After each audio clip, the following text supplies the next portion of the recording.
Jamia world, इंसाफ की आवाज़। हाय फिर आप जामिया वर्ल्ड देख रहे हैं और जामिया वर्ल्ड इस वक्त पहुंच चुका है बिहार की राजधानी पटना में। और जिस तरह से बिहार में जो अभी जो रिजल्ट निकला है 21 जून का, जो STET के लेकर काफ़ी बवाल मचा हुआ है, काफ़ी कन्फ्यूजन मचा हुआ है। आइए मिलते हैं AISF के राष्ट्रीय सचिव और बिहार के AISF के अध्यक्ष से मिलते हैं। ओवरऑल बात करते हैं, क्या आपको लगता है कि तमाम लगातार चीज़ें जो बिहार में कोई भी ऐसा जॉब का जो वैकेंसी का मतलब कि मेरिट लिस्ट आता है उसमें एक तरह से कन्फ्यूजन, एक तरह से झोला मतलब झोल आ जाता है और स्पेशली जो मैटर कोर्ट तक पहुंच जाता है। और कल जिस तरह से आप शिक्षा मंत्री से मिले, क्या ओवरऑल प्रोसेस क्या रहा, क्या आप सकारात्मक देखते हैं?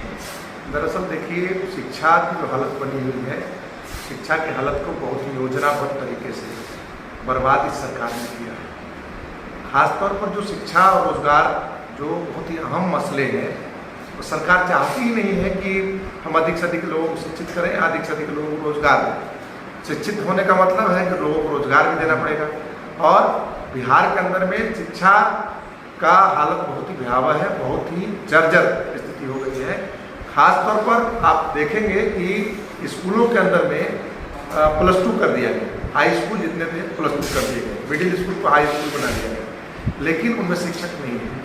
हाई स्कूलों के अंदर में जो +2 किया गया उसमें हर साल परीक्षाएं भी होती है, लेकिन सवाल है कि परीक्षाएं जो हो रही है, परीक्षाएं कैसे हो रही है? बिना शिक्षक के वो स्कूल चल रहे हैं, भवन है, शिक्षक नहीं है, विद्यार्थी हैं, कागज पर हैं। वह प्रैक्टिकल का एग्ज़ाम होता है और प्रैक्टिकल का एग्ज़ाम में विद्यार्थियों को नंबर भी मिलते हैं, लेकिन प्रैक्टिकल नहीं होता है। सर, जिस तरह से आप लोग का कल शिक्षा मंत्री से बात हुआ, क्या बातें हुआ, डिस्कशन क्या हुआ? कल ऑल इंडिया स्टूडेंट फेडरेशन ने खासतौर पर जो शिक्षक पात्रता परीक्षा है हाई स्कूलों के लिए STET, उसको लेकर आंदोलन किया था। दरअसल शिक्षा मंत्री ने जो 12 मार्च 2021 को जो रिजल्ट जारी किया था 12 विषयों का, उस समय उन्होंने कहा था कि जो भी विद्यार्थी उत्तीर्ण होंगे उन विद्यार्थियों को हम पक्की नौकरी देंगे, उनकी नौकरी पक्की है। और फिर 21 जून 2021 को जब ये रिजल्ट जारी किया गया, उसमें एक नया खेल कर दिया गया। जनरली तौर पर हम समझते हैं पहले आपको कटअप जारी किया जाता है, पहले क्वालिफाई लोग करेंगे, उसके बाद कटअप जारी किया जाएगा, फिर मेरिट बनता है। यहाँ गड़बड़ी क्या की गई कि बस क्वालिफाई किया गया और क्वालिफाइड करने के बाद विद्यार्थियों के बीच में तो खेमा बना दिया गया। एक कहा गया क्वालिफाइड विद मेरिट और एक क्वालिफाइड विद नॉन मेरिट। तो यह गड़बड़ी हुई, यह गड़बड़ी हमको लगता है जानबूझकर की गई। और विद्यार्थियों ने जब आंदोलन किया, उस आंदोलन के क्रम में कल ऑल इंडिया स्टूडेंट फेडरेशन ने बिहार बोर्ड पर प्रदर्शन किया। हम लोग घंटों वहाँ पर बने रहे, कोई हमारी बातों को सुनने को तैयार नहीं था। फिर हम लोग वहाँ से चले और शिक्षा मंत्री के आवास की तरफ रुख किए। लगभग 4 किलोमीटर 5 किलोमीटर पैदल चलते हुए अंतिम में हम लोग शिक्षा मंत्री के आवास पर पहुँचे। कई सारे बैरिकेड बनाए गए, उस बैरिकेड को तोड़कर विद्यार्थी वहाँ शिक्षा मंत्री के आवास पर पहुँचे और अंततः शिक्षा मंत्री से आज वार्ता हुई। शिक्षा मंत्री ने आज वार्ता के क्रम में बहुत सारी जो आशंकाएं थी उसको बहुत ही काफ़ी क्लियर कर दिया है। उन्होंने कहा कि मेरिट और नॉन मेरिट का कोई झमेला नहीं रहेगा, कोई झंझट नहीं रहेगा। जो क्वालिफाइड है, जो हमने पहले भी अनाउंस किया है मार्च महीने में, वह तमाम विद्यार्थियों को हम शिक्षक नियोजन प्रक्रिया में हम शामिल होने का पूरा अवसर देंगे। और नियोजन की प्रक्रिया में वहाँ पर जिला के अंदर जो नियोजन इकाइयाँ होंगी, वह नियोजन इकाइयाँ मेरिट वो तैयार करेंगी और उसके हिसाब से एक और चीज़ जानते हैं AISF के आप मतलब कि बिहार के अध्यक्ष हैं, तो ऐसा नहीं हो सकता था कि जो शिक्षा मंत्रालय जो है तमाम कोर्स का, तमाम विषयों का एक बार लिस्ट जारी करता और कोई कन्फ्यूजन नहीं होता? इसी सवाल को लेकर हम लोग गए थे कल प्रदर्शन करने कि हम लोगों का था कि शिक्षा मंत्री जो घोषणा कर रहे हैं इसको धरातल पर बजाबता नोटिफाइड करें। और दूसरी बात हमारा ये भी डिमांड था कि रोस्टर वाइज लिस्ट तो जारी करे, रोस्टर वाइज लिस्ट जारी करे, जिसमें 33% महिलाओं का भी आरक्षण हो, SC/ST का आरक्षण हो, बजाबता ये सरकार का है। और ये एक बार में जारी करना चाहिए था। जब एक बार उन्होंने मार्कशीट जारी किया तो मार्कशीट में एक तरफ क्वालिफाइड लिखा हुआ है, दूसरी तरफ नॉट इन मेरिट लिखा हुआ है। ये पूरी तरह से कंफ्यूज करना हुआ है छात्रों के साथ। इसी सवाल पर हम लोग कल प्रदर्शन करने गए थे और आज शिक्षा मंत्री ने इस बात को स्पष्ट किया कि जो क्वालिफाइड है तमाम लोगों को नियुक्ति होगी और सबका। क्या आप ऐसा मानते हैं कि जो आपको एक तरह के आश्वासन दिए हैं, क्या ऐसा नहीं हो सकता है कि पहले जैसे कि तमाम जो कि उर्दू टीईटी वाले, बांग्ला टीईटी वाले जो संघर्ष करते रहे, क्या ऐसा कहीं मतलब कि आशंका भी हो सकता है कि तमाम पिछले जो उर्दू टीईटी या बांग्ला उसी तरह का इसका भी कहीं असर न हो जाए, तमाम मामला लटक जाएगा, जिस तरह से कन्फ्यूजन क्रिएट करने की कोशिश की गई। शिक्षा मंत्री ने जो पहले घोषणा किया था कि 24,999 स्टूडेंट का नियुक्ति करेंगे, तो हम लोगों को भी ये घोषणा ही लग रहा था और इसी सवाल पर हम लोगों ने प्रदर्शन किया। आज जो हम लोगों ने वार्ता किया और वार्ता में जो शिक्षा मंत्री ने हमारे तमाम मांगों को माना, अगर उससे वो मुकरेंगे तो हम लोग फिर आंदोलन करेंगे, फिर आंदोलन में जाएंगे। हमको है कि जिस हिसाब से शिक्षा मंत्री ने बात किया, मुझे लगता है कि हमारे डिमांड को वो मान लेंगे। अगर वो हमारे डिमांड से पलटते हैं, अगर वो नोटिफिकेशन जारी नहीं करते हैं, अगर वो लिस्ट जारी नहीं करते हैं, तो निश्चित तौर पर हम लोग पूरे बिहार भर में, आज हम लोग बिहार विद्यालय परीक्षा समिति के शिक्षा मंत्री के पास गए, हम अगर वो अपनी बातों से मुकरते हैं, आज उन्होंने जो आश्वासन दिया है इस बात से वो अगर पीछे हटते हैं, अगर वो वादा खिलाफी हुआ, तो निश्चित तौर पर हम लोग पूरे बिहार भर में आंदोलन करने के लिए बाध्य होंगे, जिसकी जवाबदेही शिक्षा मंत्री की ही होगी। लगातार जिस तरह से शिक्षा मंत्री पर सवाल खड़ा हो रहा है, निजी सरकार में जो भी शिक्षा मंत्री होते हैं, लगातार सवाल खड़ा हो रहा है, और जिस तरह से चीज़ें आप देख रहे हैं कि बिहार में तमाम हाई स्कूल हो या प्राइमरी स्कूल में शिक्षकों की भारी तादाद में कमी है, आखिर क्या वजह हो रही है कि जब भी कोई इस तरह का बहाली हो रहा है तो मामला कोर्ट में चला जाता है, और जैसे कि बांग्ला और उर्दू का टीईटी का जो अभी चल रहा है, तो सरकार को जितनी रिक्त मतलब जगह है, और सरकार जो पिछले अभी चुनाव में कह रहे हैं कि हम 18 लाख मतलब की जॉब देंगे, रोजगार देंगे, क्या ऐसा नहीं कि क्लियरली तौर पर सबको भरा जाए, एक तरह से बहाली प्रक्रिया एक तरह साफ सुथरा किया? देखिए, असल में जो कोर्ट की जो प्रक्रिया है, तो कोर्ट की प्रक्रिया भी अपने आप में हमको लगता है कि वो बहुत जानबूझकर योजनाबद्ध तरीके से कोर्ट ले जाया जाता है। मतलब कि सरकार के भी कुछ लोग शामिल रहते हैं आंदोलन को डाइवर्ट करते हुए और कोर्ट ले जाते हैं। कोर्ट ले जाने का मतलब है बहुत लंबे दिनों तक प्रक्रिया को आपरूपी लंबा खींचना, और यह काम बिहार के अंदर में बड़े पैमाने पर होता है। आप इस बात को देखिए कि बिहार के अंदर में शायद ही कोई ऐसी परीक्षा हो, प्रतियोगी परीक्षाएं हो, चाहे वो शिक्षक अभ्यर्थियों को हो, चाहे दरोगा अभ्यर्थियों को हो, चाहे बीपीएससी के हों, चाहे बिहार कर्मचारी चयन आयोग के हों, चाहे बिहार और जो सेवा अभी बनाया है उसको लेकर हो, इन तमाम परीक्षाओं में बड़े पैमाने पर धांधली होती है, और धांधली में गलत क्वेश्चन पूछे जाते हैं, फिर मामला कोर्ट तक जाता है, यह पूरा मामला लटकाने की यह प्रक्रिया होती है। असल में हमने शुरू में ही कहा कि शिक्षा और रोजगार यह दोनों बहुत ही अहम मसले हैं, और सरकार बड़ी ही योजनाबद्ध तरीके से वह नहीं चाहती है कि बहुत सारे लोग शिक्षित बने और बहुत सारे लोगों को हमको रोजगार देना पड़े। इसको लेकर सरकार अपने स्तर से काम करती है, लेकिन बावजूद भी खासतौर पर ऑल इंडिया स्टूडेंट फेडरेशन जो पिछले वर्षों में लगातार इस सवाल को उठाते रहा है, लड़ते रहा है। हम भी किसी एक लेवल पर कहीं कम नहीं है। अगर सरकार गड़बड़ी करने को अगर तैयार है, सरकार अगर मामले को लंबा खींचने को तैयार है, हम भी आंदोलन करने को तैयार हैं, हम भी लाठियां खाने को तैयार हैं, जेल जाने को तैयार है। पिछले दिनों भी आंदोलन के दरमियान हम लोग गए भी हैं, लेकिन बिहार के जो शिक्षा की जो व्यवस्था है। एक चीज़ आप कह रहे हैं जो कि अगर जेल जाना हो या प्रदर्शन करना हो, लेकिन जो एक कोविड का नियम पालन के तहत जो सरकार जो प्रोटोकॉल निकालती है कि आपको पालन करना है, आपको ये प्रोटेस्ट नहीं करना है, लेकिन सरकार की तमाम गतिविधि, तमाम मीटिंग्स होती रहती है।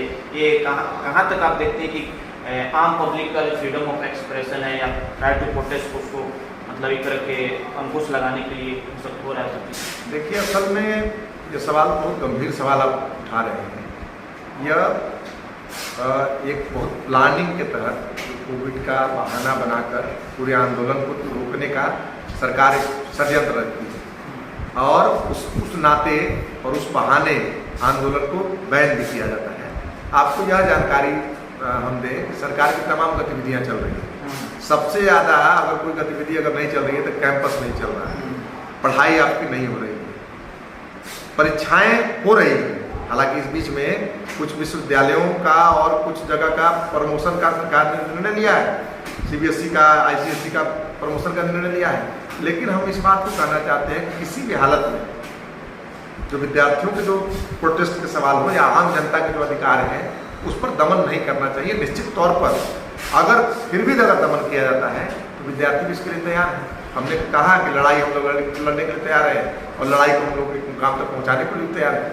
क्या लगता है आपको जिस तरह से मतलब हिंदुस्तान में एक तरह से अभी कुछ चल रहा है, स्पेशली जो छात्र मतलब कि जॉब के लिए तरस रहे हैं, जूझ रहे हैं, और जो UPSC है या BPSC आसानी से मतलब कि रिजल्ट आ जाता है, मोस्टली मैंने देखा जाता है। लेकिन आप जिस तरह से देख रहे हैं, सरकारें जो कहती है कि हम 2 करोड़ का मतलब कि रोजगार देंगे, नौकरी देंगे, एज ए बीइंग आप लोग नौजवान हैं और जिस तरह से आप स्ट्रगल करते हैं, जैसे तमाम आप छात्रों की आवाज़ उठा रहे हैं, तो कितना फ्रस्ट्रेशन जॉब ना होने का, और जॉब अगर आपका सिलेक्शन हो जा रहा है और मामला अदालत में चले जा रहा है तो कितना फ्रस्ट्रेशन आपको देखने को मिलता है आपके साथियों को? सबसे पहले तो सरकार नौकरी के मामले में पूरे देश भर में पूरी तरह से लापरवाह है। इसका नतीजा ये है कि पूरे देश भर में बेरोजगारों की एक लंबी फौज खड़ी है। सरकार वादा तो करती है, 2014 से पहले सरकार ने वादा किया 2 करोड़ रोजगार, और रोजगार के नाम पर अभी आप देख सकते हैं, अभी जिस सवाल पर हम लोग आंदोलन किए हैं, रोजगार के नाम पर नौटंकी किया जाता है। कुछ वैकेंसीज निकलते हैं, लेकिन वैकेंसीज को भी इस तरह से हैंडल किया जाता है कि वो मामला कोर्ट तक जाए और कोर्ट में फंस के रह जाए, अटक जाए वो लोग। अब देख लीजिए 2011 का बहाली अभी तक नहीं हुआ, वो लोग STT करके बैठे हैं। निश्चित तौर पर सरकार रोजगार के मामले में बैकफुट पर आउट है। सरकार को इस देश के नौजवानों से, इस देश के छात्रों से कोई मतलब नहीं है। सरकार बिल्कुल लापरवाह है और वादा खिलाफी सरकार है, और इसकी हम बहुत निंदा करते हैं। सरकार ने जो वादा किया था उसे पूरा। एक सवाल आपसे, मतलब बीइंग नौजवान होने के नाते, इन्वेस्टर होने के नाते एक सवाल बनता है, आप वैसे नौजवानों को क्या कहेंगे जो जब वोट पड़ता है तो कहीं ना कहीं हम लोग देखते हैं कि वो जात के नाम पर वोट देते हैं, रोजगार के नाम पर नहीं दे पाते हैं, और जैसे जब स्ट्रगल करने का आता है, प्रोटेस्ट करने का आता है, तो इस तरह का तमाम बहुत सारे ऐसे नौजवान हैं जो सड़कों पर नहीं आ पाते हैं। तो ऐसे मतलब कि नौजवान को क्या कहना चाहेंगे कि अगर आपको ज़रूरत पड़ता है प्रोटेस्ट करने का तो सड़कों पर आएँ और जब अपने हक के लिए, लेकिन जब वोट करना होता है तो क्यों ऐसा मतलब कि विदाउट मतलब कि कोई जॉब पर हो या विदाउट कोई डेवलपमेंट पर, तो वो कास्टिज्म के तौर पर वोट करते हैं? देखिए, असल में सारी चीज़ों को निर्धारित शिक्षा करती है, और हमारी जो शिक्षा प्रणाली है वो शिक्षा प्रणाली जो कि अपने आप में कई तरह सवालों से घिरी हुई है। तो यह मायने रखता है कि बहुत सारे लोग जब शिक्षित नहीं होंगे, बहुत सारे लोग जागरूक नहीं होंगे, तो बहुत सारे लोग अपने हक अधिकारों को भी जान नहीं पाएंगे। सरकार तो चाहती है कि हम लोगों को डिग्री दें, ज्ञान नहीं दें, जैसे ऑनलाइन। हाँ, ऑनलाइन तो मजबूरी है। अगर क्लासरूम प्रोग्राम अगर हो रहा है और ऑनलाइन को उसकी बराबरी की जाए, कहीं तो बराबरी नहीं है। लेकिन हम इस बात को भी कहना चाहते हैं कि आज़ादी की लड़ाई में जब चल रही थी तो बहुत ही गिने चुने कुछ लोग ही शामिल थे आज़ादी की लड़ाई में। इस बात को भी हमको गौर करना होगा। आज़ादी की लड़ाई के बाद भी कई सारे आंदोलन हुए, खासतौर पर जब राजीव गांधी जिस समय प्रधानमंत्री थे उस समय आपको ख्याल होगा जॉब और जेल का आंदोलन हुआ, और पूरे देश के अंदर में विद्यार्थी नौजवान सड़कों पर उतरे। खासतौर पर ऑल इंडिया स्टूडेंट फेडरेशन ने भी बड़ी भागीदारी उसमें निभानी पड़ी थी, और उसी समय मैंने जो मताधिकार का अधिकार है वो 21 साल से घटाकर 18 साल में किया गया। जॉब का भी उस समय कई राज्यों की सरकारों ने जॉब और जेल का जो नारा था उसमें विद्यार्थी लोग जब शामिल हुए, कई जगह बेरोजगारी भत्ता भी मिलना शुरू हो गया। बाद के दिनों में खासतौर पर 1991 के बाद जब भूमंडलीकरण का दौर आया, जिसमें व्यक्ति को एकदम आत्मकेंद्रित बना दिया गया और व्यक्ति को तमाम चीज़ों को भूलकर वे लोग ज़्यादा अपने सेल्फ सेंट्रिक होते चले गए। वह LPG के दौर के आने के बाद इस तरह का सब शुरू हुआ, लिबरलाइजेशन, प्राइवेटाइजेशन, ग्लोबलाइजेशन का जो दौर चला, उसकी वजह से समस्याएं आई हैं। लेकिन बावजूद भी हम इस बात को कहना चाहते हैं कि नौजवानों ने जो सबसे ज़्यादा अगर वोट दिया एक सरकार जो कि कह के आई थी कि हम रोजगार देंगे, हम आएंगे तो 2 करोड़ रोजगार हर साल देंगे, रोजगार के मसले पर वोट दिया। ये पहली बार हुआ देश के अंदर में कि 2014 में रोजगार के बल पर एक सरकार चुनकर आई, लेकिन रोजगार पर बल पर जो सरकार चुनकर आई उसने मंदिर मस्जिद जाति पाति धर्म के आधार पर भेदभाव करना, इस तरह से लोगों को लड़ाना, यानी कि आप कह रहे हैं कि छला गया। बिल्कुल छला गया। लेकिन बावजूद भी जिस तरीके से लोगों ने अपना आक्रोश प्रकट किया, खासतौर पर नौजवान तबके ने जिस तरह से आक्रोश प्रकट किया, आने वाले दिनों में निश्चित तौर पर रोजगार का सवाल, जैसे बिहार के अंदर भी एक बड़ा सवाल बना, जैसे कि आरजेडी गठबंधन ने जिस तरीके से, जिसमें वाम दल भी शामिल थे, कांग्रेस भी शामिल था, इसने रोजगार के सवाल को एक अहम सवाल बनाया। उसी तरह बीजेपी ने भी कहा कि हम 19 लाख रोजगार देंगे, लेकिन बावजूद भी यह रोजगार का सवाल एक अहम सवाल बना। आने वाले दिनों में हमको उम्मीद है, भरोसा है, खासतौर पर बिहार से, बिहार एक आंदोलन की भूमि है, क्रांतिकारी भूमि रही है, बिहार से खासतौर पर एक बदलाव की एक बड़ी बयार बहेगी और वह रोजगार के सवाल पर विद्यार्थी केंद्रित होंगे। चूंकि लोगों को अब लग रहा है कि जिन सवालों पर हमको वोट लिया गया था वो सवाल सरकार सफल मैंने आपको सुलझाने में असफल रही है, तो निश्चित तौर पर ऐसी सरकारों को बदलने का हम काम। एक और चीज़ है, आप लोग जैसे कि नोटिफिकेशन हो रही है जो कि एक तरह से निकला है कि मान के लिए जो आप लोग के जो भी सवाल है वो मेंशन किए हैं शिक्षा मंत्री, लेकिन क्या आप लोग मतलब उसी भरोसे बैठ जाएंगे या अगर आपकी वो चीज़ों को पूरा नहीं किया जा रहा है तो फिर से आंदोलन हो सकता है? हमने पहले ही कहा अपने बोलने के क्रम में कि हम जिस डिमांड को लेकर प्रदर्शन कर रहे थे वो डिमांड अभी शिक्षा मंत्री ने कहा कि आपका डिमांड जायज़ है और इस पर हम काम भी कर रहे हैं। अगर वो नहीं करेंगे तो आज हमने शिक्षा मंत्री के आवास पर प्रदर्शन किया है, कल आज हमने उनसे मिलने का काम किया है। आगे अगर नहीं होता है तो हम लोग पूरे बिहार भर में उग्र प्रदर्शन करने का काम करेंगे। अगर उनके द्वारा जो किए गए वादे हैं, आज जो हमारा डिमांड था नोटिफिकेशन का, जो हमारा डिमांड था लिस्ट जारी करने का, और वो भी रोस्टर वाइज लिस्ट जारी करने का, वो अगर पूरा नहीं होता है, अगर वादा खिलाफी करते हो तो पूरे बिहार भर में आंदोलन करेंगे शिक्षा मंत्री के वादा खिलाफी रवैये के खिलाफ।